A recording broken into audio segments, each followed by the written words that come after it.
진정한 그리스도의 심판. 질문입니다.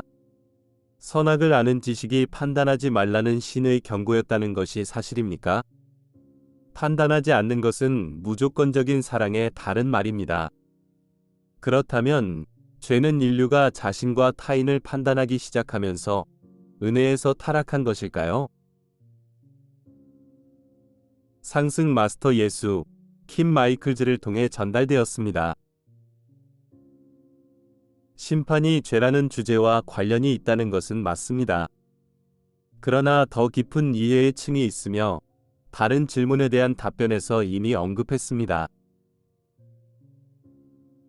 또한 판단하지 않는 것이 무조건적인 사랑과 관련이 있다는 것도 맞습니다.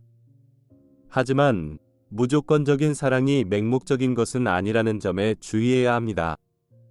오늘날 많은 사람이 무비판과 무조건적인 사랑이 무엇이든 비판 없이 받아들이는 것을 의미한다고 생각하는 것 같습니다. 뉴에이지 운동에서 이런 사람들을 많이 볼 수 있고 그리스도교 교회에서도 이런 사람들을 많이 볼 수 있습니다. 그런 사람들은 나를 모든 사람을 비판 없이 받아들이는 다정다감한 스승으로 그려왔습니다. 경전을 자세히 읽어보면 내가 어떤 사람들에게는 큰 사랑을 베풀었지만 다른 사람들의 악행과 잘못된 믿음에 대해서는 매우 직접적으로 도전했다는 것을 알 수 있습니다. 나는 신의 진리를 왜곡하여 사람들을 두려움의 굴레에 가두는 엘리트주의 종교를 만드는 데 사용한 법률가들에게 매우 직접적으로 도전했습니다. 그렇다고 내가 이 사람들을 사랑하지 않았다는 뜻은 아닙니다. 그것은 대부분의 사람이 사랑이라고 부르는 것을 그런 사람들에게 표현하지 않았다는 의미입니다.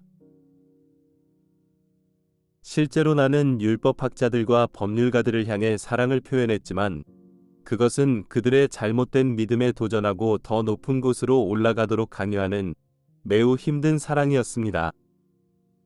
그것은 사람들을 낮은 의식 상태에 갇히게 하지 않으려는 사랑이었기 때문에 그들이 나를 미워하고 공격하더라도 그들이 더 높은 곳으로 올라가도록 도와주어야만 했습니다. 무조건적인 사랑은 모든 생명 흐름의 성장에 대한 무조건적이고 타협하지 않는 헌신을 의미하므로 생명 흐름이 자신의 근원에서 분리되었다는 환영에 갇히게 하는 의식의 어떤 생명 흐름도 남겨두지 않습니다.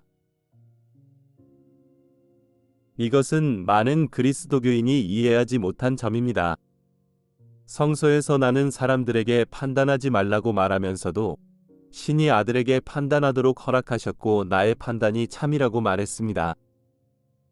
이것의 진정한 의미는 창세기에 언급된 선악에 대한 지식이 의식 상태를 의미한다는 것입니다.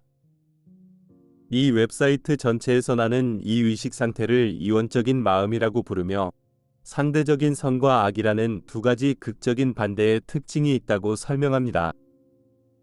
사람들이 이 의식 상태에 사로잡혀 있는 한 선과 악에 대한 판단은 항상 상대적인 기준, 즉 인간이 만든 기준에 근거할 것이기 때문에 결코 진실할 수 없습니다. 이원적인 마음의 상대성을 뛰어넘어 그리스도 마음의 참된 관점에 도달해야만 상대적인 선과 악을 넘어서는 것을 볼 수 있습니다. 그러면 진리를 볼 수 있습니다. 즉, 신의 실제와 일치하는 것과 그 실제와 일치하지 않는 것을 볼 수 있습니다. 그런 다음 그리스도 마음에 근거하여 참된 판단을 내릴 수 있습니다. 다시 말해, 그리스도가 된 존재는 사람들의 모든 행동과 말, 믿음에 무조건 동의하는 사람이 아닙니다. 그리스도가 된 존재는 이원론적 마음에서 비롯된 상대적인 믿음을 포함하여 사람들이 자신의 한계를 뛰어넘을 수 있도록 돕고자 하는 타협하지 않는 헌신을 가진 사람입니다.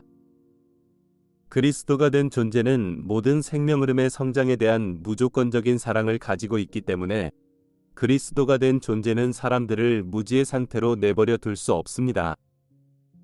무지의 상태란 상대적인 인간이 만든 진리에 사로잡혀 신의 진리를 보지 못하는 상태를 의미합니다. 따라서 그리스도가 된 존재는 삶과 신이 어떤 것인지에 대한 사람들의 믿음에 도전함으로써 기꺼이 자신은 사람들에게 인기 없는 존재가 되게 합니다. 이원적인 마음의 가장 큰 특징은 사람들이 자신과 세상, 신에 대한 정신적 이미지를 구축하게 만든다는 것입니다. 이것이 바로 십계명에서 말하는 우상, 즉 고정된 이미지입니다. 대부분의 사람은 신이라는 우상, 신이라는 진리에 빠져서 이 인간이 만든 이미지, 이원적인 이미지를 숭배하기 때문에 초월적인 신이라는 실제를 보려고 하지도 않습니다. 어떤 이미지나 관념을 실제로 받아들이면 더 이상 의문을 제기하거나 더 높은 이해를 추구하지 않는다는 것은 삶의 기본 사실입니다. 따라서 다른 곳에서 설명했듯이 그 아이디어는 사실이라 할지라도 마음에 덫이 됩니다. 사람들이 현재 문화의 정신적 이미지보다 신에게 더 많은 것, 실제에 더 많은 것이 있다는 것을 깨닫도록 이러한 정신적 이미지들에 도전하는 것이 그리스도가 된 존재의 역할입니다. 여러분은 2000년 전에 내가 그렇게 하는 것을 보았고, 정신적 이미지 너머를 바라보지 않으려는 사람들이 나를 침묵시키려다가 결국 십자가에 못 박는 것을 보았습니다.